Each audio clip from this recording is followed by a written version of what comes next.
I received the following letter.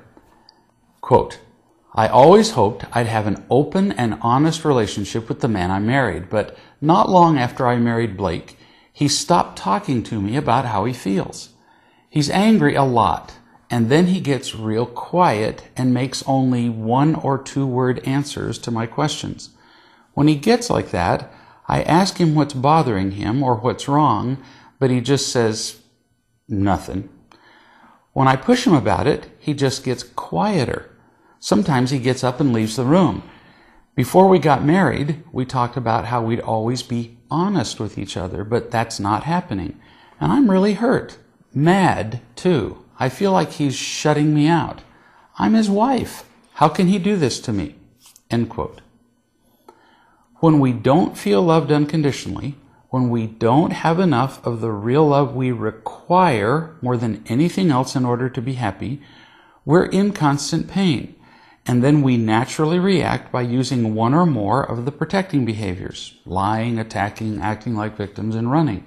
Now, pay close attention here. We don't do this to hurt anyone else, only to protect ourselves from pain. That's what Blake is doing. First, you said that he's angry a lot. Now, why would that be? People are angry only because they're empty and afraid.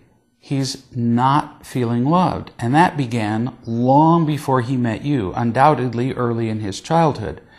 You're not responsible for all that, although in any given moment you might be contributing to his not feeling loved in the present.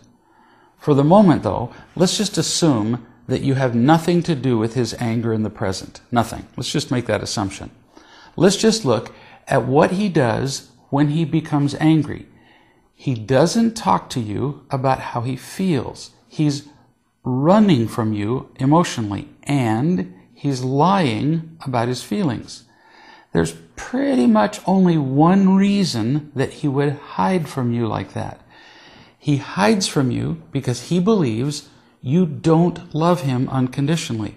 He's afraid that if he tells you how he really feels, you won't really accept him. Now, pay close attention again to this part. He's right. You prove that he's right every time he withdraws from you when he's angry. Look at what you say in your letter. When he gets real quiet, or when he makes only 1 or 2 word answers to your questions, what do? You push him about it. And then, if he leaves the room and he doesn't respond to your pushing, you get irritated and you feel hurt. Look at what you're saying with your behavior. You're saying that if he behaves in the way you want, then you're fine. Everything's good. But if he doesn't behave the way you want, if he's not open and honest with you, then you can't support him like that. You justify your attitude by saying that you promised each other before you married that you'd be honest and open with each other about your feelings. But sweetie, that's just irrelevant. His withdrawal from you is a reaction to fear, and you can't hold somebody to a promise not to be afraid. People can't just control their fear because they made a promise that they would.